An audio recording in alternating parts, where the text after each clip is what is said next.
Faculty Focus right here on MSU Radio 90.3 and 101.7 FM. Remember, you can feel free to get in touch with us on our WhatsApp and SMS platform. The number is 0782 903 903 or 782 903 903. Remember, this Faculty Focus program is brought to you by Midlands State University Radio in collaboration with Midlands State University. We always make sure that we get to do this, getting to know what's happening within our faculties, and that is in as much as Education 5.0 is concerned. And we currently taking a look at research and innovation division. And right about now, I'm joined by, of course, we have Professor Chauraya. It's Chauraya, right? Professor Chauraya, who is actually from the executive director of Midlands State University Gender Institute.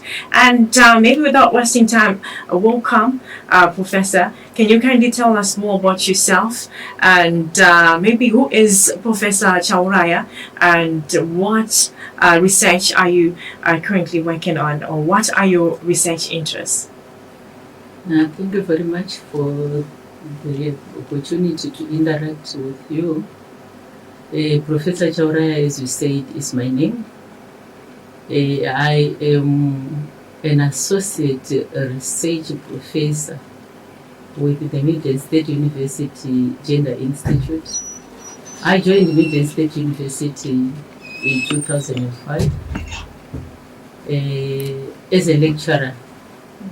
Was in the Faculty of Education, but teaching the then newly introduced module, which was compulsory at level 2-1 then. That was 2005. I was with the Faculty of Education as a lecturer, and then 2012 I became the deputy dean in the Faculty of Education, rising to executive dean in 2017, and then transferred from the Faculty of Education to the Gender Institute in April 2023. I'm a teacher by profession, so you find that's why I was in the Faculty of Education. And some of my research works are really within education. But having been employed in the area of gender, and that's where my heart is, I think gender all the time. I breathe gender. I feel gender wherever I go. Of course. And so my transfer from the faculty to the institute was quite appropriate. It was within my area. Since joining Midlands State University in 2005, I have published more than 40 research articles in accredited journals. I've written 2 books. I've also written 2 book chapters, and I've written 1 monogram. My books, my book chapters, my monogram, they are all within gender. Okay. And my research interests mainly are gender in the area of gender-based violence. And that's why you find that even my monogram is on sexual offenses. So that's where my research interests are really. Even as I take on educational topics, they are still within the realm of gender. I have particular interest in working with the girls and women, especially in marginalized communities. And so you find that most of my research work, including the research work that I'm undertaking currently, I'm working with the girls in the apostolic religious sect, and really looking at issues of child marriages and how that can be combative. Okay. So apart from being a teacher, let us delve into your research work as the executive director of MSU Gender Institute. Can you maybe share your insights into your role and responsibilities that is within the institute? Thank you. As the executive director of the Midlands State Gender Institute, my role is in leading and directing the institute in fulfilling its mandate. And what is the mandate of the MSU Gender Institute? The mandate of the MSU Gender Institute is really to improve on issues of gender equality and issues of empowerment. Ours is a gender institute. We do not focus only on women empowerment. We focus on gender empowerment because we do appreciate that women are more at the receiving end when it comes to disadvantages experienced. But of late, we have also now come to realize that we have many at risk. And so that's why our inclination is on gender empowerment. So that's the mandate of the Gender Institute. And how does the Gender Institute achieve this mandate? The Gender Institute is anchored on 7 to 8 pillars. And these are the pillars that assist the Institute fulfill its mandate. We have to make sure that there is generation of gender knowledge. And so how do we generate gender knowledge? We generate gender knowledge mostly through research. So gender research is one of the pillars of the MSU Gender Institute. It is not just the research that should end at just the research at its level, but it is research that is to solve challenges, innovative ways of solving challenges. So it is research that leads to innovation and in some cases industrialization. We haven't really reached to a point of industrialization or commercialization, but we are slowly coming close to that. So the other pillar is gender education. We call it capacity building. We have to build people's capacities in gender. Do they know what gender is? Most people tend to think that the moment they hear gender, they think women. But when we now educate them, they now become to say, no, gender is not men, gender is not women. Gender is really about the power relations between the two. So that's the other pillar that we have, gender education. The other pillar that we also have is partnerships and collaborations. Partnerships and collaborations, we are saying to ourselves, you can never live as an island. You have to learn to work with others.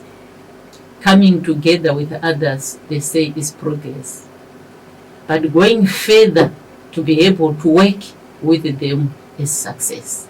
So we create partnerships, we create collaborations, we establish memorandums of understanding with mostly non-government entities, but also with some government entities. Just this year alone in 2024, we have entered into 3 MOUs, one with the Bethany project, which is quite close to Zvishavane. It is a community-based initiative in Zvishavane. And we also entered an MOU with the Female Student Resource Network. It is in Harare. We are natural partners of the Ministry of Women Affairs. Okay. Yes. We are also in a memorandum of understanding with the Zimbabwe Gender Commission, because their work and our work resonate. And then we say, why not work together? So that is our other pillar, partnerships and collaborations. And then our other pillar is to do with examining gender sensitivity of all strategic documents at Midlands State University. So we have someone who is taking care of all the strategic documents at MSU and go through them and ensure that they are gender sensitive. Why are we so particular about their sensitivity? We want an institution that takes care of its males and females. We do not want either the male or female to lose out on opportunities because one was born maybe either male or female. So we are very particular about that. We also have another pillar which is very key to us, and that is the pillar of community engagement. Yes. As the Gender Institute, it is our role to see that livelihoods within communities are enhanced and are improved. So we engage in communities, and community engagement in most cases is our entry point when it comes to research, because we have to research on a particular community so that at least we have an informed engagement with that community. So community engagement is one of our pillars. You rarely find us in office. Most of the time we are out there where people are, where communities are. Then the other pillar that we also have is grants, the grants pillar. Grants pillar and consultants. When we talk about grants, we are now looking at alternative ways of financially supporting ourselves. We cannot be an institute that relies just on the university. In fact, we want to be an institute that would want the university to rely on it when it comes to issues of a financial nature. So we are really into grant seeking. Yes, we have, I think so far since I joined the institute in 2023, we have made 3 attempts, but we haven't been successful. We've suffered the rejection.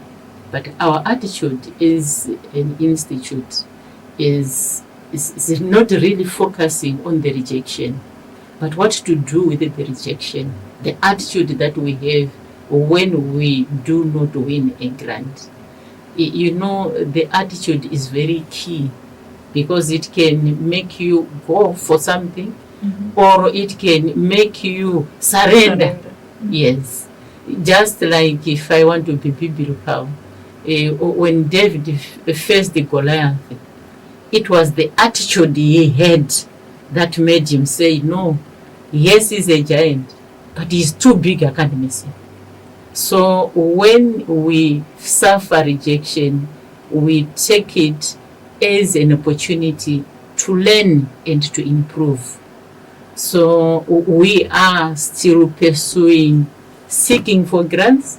And you know, when you learn, sometimes you also devise ways of trying to circumvent. We have now realized that, no, maybe we are still small, we are still in our infants in this area. can we not work in collaboration with other organizations that are now well known in the area of grants? And that's why mainly we are into collaborations, like the collaboration we have with the Bethany, which is here in Zvishavane. Yes, we want them to handhold us. And we would also want to go further than just being handheld, to learn from them as we are being handheld, and then move on our own two legs. So grants and consultants is one of the pillars. And the last pillar that we have is on monitoring and evaluation. Obviously, we have to monitor and evaluate whatever we are doing in the institute. Are we still within our mandate? Are we still within what we set for ourselves, that this is what we are going to achieve? Is what we are doing still dovetailing the Midlands State University strategic plan? Yes. So that's the monitoring and evaluation pillar. So these are the pillars that drive the activities of the Gender Institute, ensuring that the Gender Institute attains or fulfills its mandate. And my role is to guide from within, lead from within, and make sure that the institute fulfills its mandate. Okay, thank you so much, Professor Chauraya. If maybe I can ask, the Institute's diverse range of projects is truly inspiring. I've heard of them, and some of them you pointed out, the collaborations that you have within the community. And one particularly intriguing project is the pad making, that is as a business that you currently run. Could you briefly describe the ongoing projects and each objectives and expected impact that you two have that is on the communities? Thank you very much. Is the pad making project is the one that is, you're right, it's ongoing. It is work in progress. We've already started working on it. This project, again, is a result of our collaboration with the Bethany Initiative Center. It is a community initiative center. The Bethany project works for upliftment of communities. So what happened is one of our members visited Zvishavane sometime in 2023 and heard about these people and came and shared information he had heard about these people with us, and we said, what they are doing resonates very well with what we are doing. We are for upliftment of communities. Why not reach out to them? We reached out to them, and early 2024, we signed an MOU. Having signed an MOU, we are now their partners. So in September, on the 11th of September to be exact, the Bethany project invited us to Zvishavane. They were holding a multi-stakeholder meeting.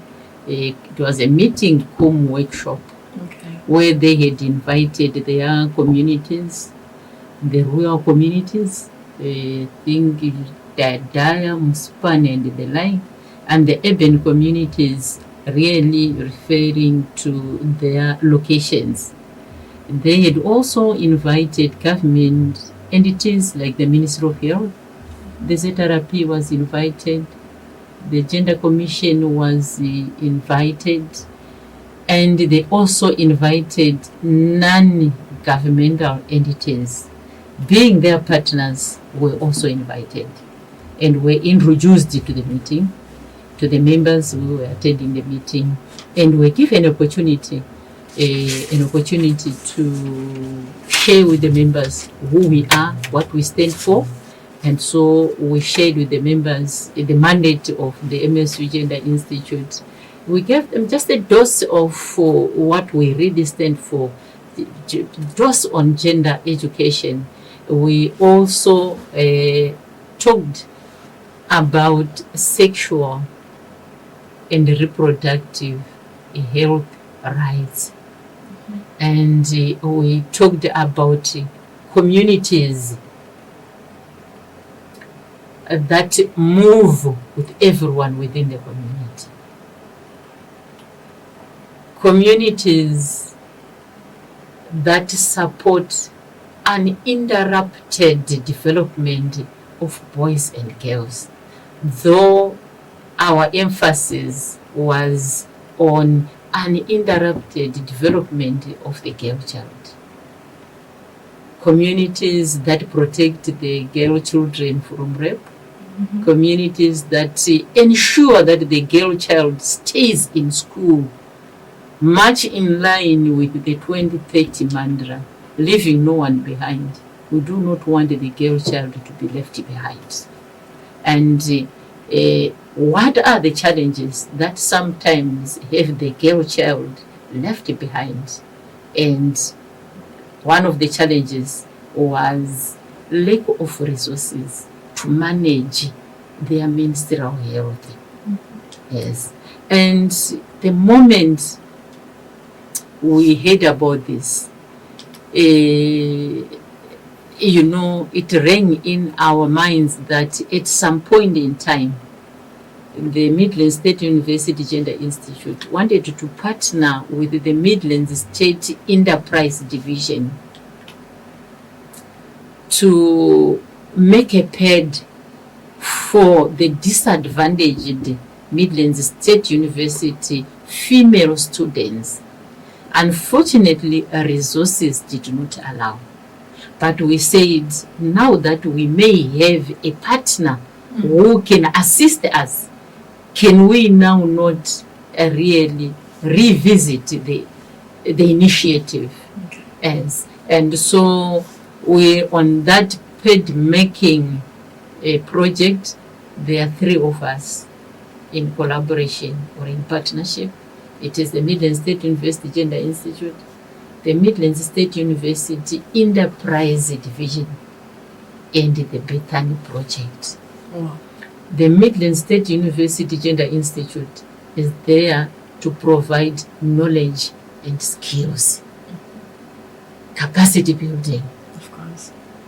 And the Midlands State University Enterprise Division is there to provide training on how to make the pad. We want to make sure that communities will be trained on how to make their own pads. And then Bethany would provide us with resources that may make this a reality. So after the workshop, Bethany arranged that Midlands State University Gender Institute comes together with a member from the Midlands State University Enterprise Division to come and meet the Bethany people and 20 gender advocates from their communities, mostly rural communities. So there again, the institute is going to provide knowledge and skills. And that is always our starting point. Give the people the rightful knowledge. Remove the ignorance that they have when it comes to sexual and reproductive health rights. The myth that surrounds the whole issue of menstrual health. It's as if when a girl child is having her periods, they look at the girl child as someone who is not pure, if I would use that word.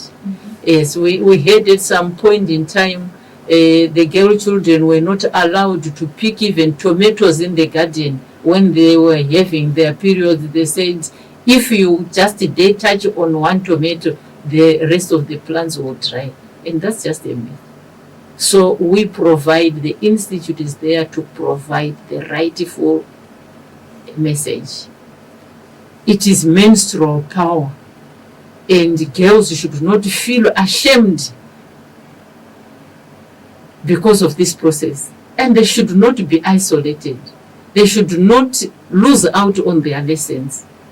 And we had learned that some had already dropped out of school because they could not even afford such resources. And so we provided the knowledge, enterprise led in the pad making, and the Bethanians provided the people who are to receive the knowledge that was brought, who were to be skilled in pad making. So it's the three of us in that project. And the Midlands State University Enterprise Division is there to train these ones on how to make their own pad. And this pad is a reusable pad, something that the girl can use this time around, within this month, wash it, clean, iron it, reuse it again, and reuse it again. And so the Enterprise Division is on making sure the communities can make their own pets. You know they say in English, give a man a fish, you feed the person for a day. But teach the men how to fish, you feed for the life. So when we teach our communities on how to make the reusable pads, we are feeding them for life. So we are moving from gender education to gender business, because the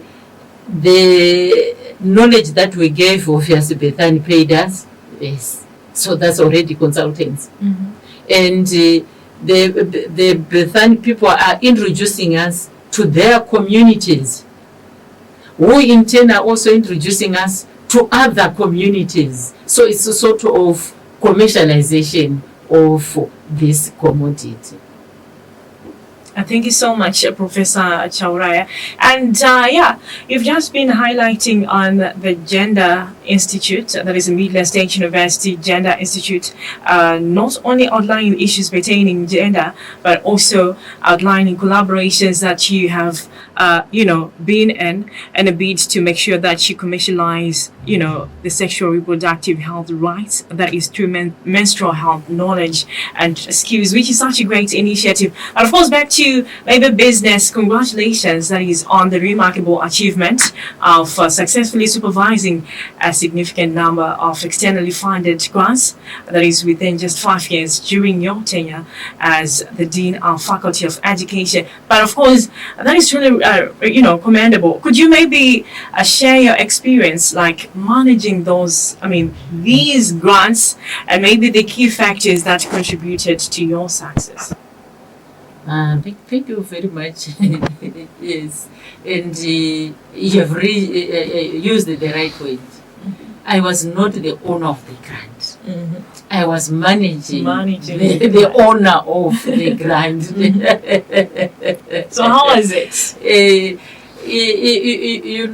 To me it was an uplifting experience. Of course. Yes. The person whom I was guiding, who was the owner of the grant, he had been our student in the Faculty of Education, and had completed in 2016. In 2018, the person had now joined us as a lecturer. In 2019, the person was now a co-investigator in this grant project that was there. So in that in itself, to me, gave me the satisfaction that at least we as the Faculty of Education have produced someone, and so I was there to groom, make the person realize his research career. Mm-hmm. Yes. And there's nothing that is fulfilling as that it is one of your own, and you really feel I have to do the best that I can to make sure that the person will sail through. What I did right from the onset with the grant pursuer was establish clear and open lines of communication. So that I got to know more about him, more about his grand work. What were the goals? What were the challenges? What opportunities did he see arising from that work? And when everything is that clear, I was now in a position to give what I can call guided support to him. And I should congratulate or compliment the member. The member really proved that he could manage himself, and he handled his grand work in a professional manner. He always met deadlines. And the open communication that I had with him would always hold meetings. I know it was Wednesday. Every Wednesday from 2 to 3, that time was his hour with me. So I would also keep track with what he was doing. And him just knowing that every Tuesday I should be reporting on something new made him really work on his work. Where he found that maybe here and there could be challenges, I would always assist him. If it was to do with teaching, I would say, do you think we may second someone to assist you with the teaching? And teaching to him wasn't much of a challenge. What was much of a challenge was marking of examinations, especially when it coincided with the timelines set by the grant agencies. So we would always say, no, let us do the best we can, find some people we can assist you. He was very adaptable, he was very flexible, and he showed his adaptability and flexibility, especially with the timelines. Sometimes midway they were just changed. And even with the funding, sometimes they just reduced the funding. Yes. But he could easily just swerve, adjust, and move on. And I think he had 80 grants at that time. And I was happy. He was a co-investigator who was working with a principal investigator and a research assistant. But he was working very well with them. And we always sat with him, and I explained to him what it entails working with others. I remember I was telling him about the prayer of St. Francis of Assisi. Let me seek not so much to be understood, of course, than to understand. So I told him, seek always to understand them. When they cut the funding, don't complain, understand their challenges. When they shift the timelines, understand things from their perspective. And that way he worked very well. He managed to complete his grand work, and it was good for him. Obviously, MSU regulations, he got what he got, a certain percentage as a researcher or investigator, and the university also will get a certain percentage. So I was very happy supervising him, and it is my wish that I will continue with the supervision when other members in the institute win grants. Okay. Yes. Thank you so much, Professor Chauraya. Maybe if you can give us more information, like contact details for people out there, probably noting down, I really want to work with Professor Chauraya. She's just been doing great for others. Say if maybe you can give out your contact details.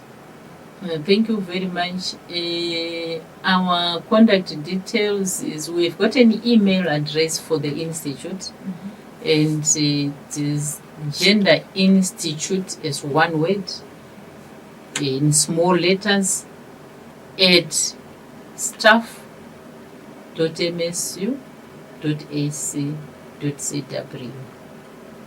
I'm also contactable at Chauraya at staff.msu.ac.zw. And my contact numbers are 0772 595 023 and 0716 800 125. Thank you so much.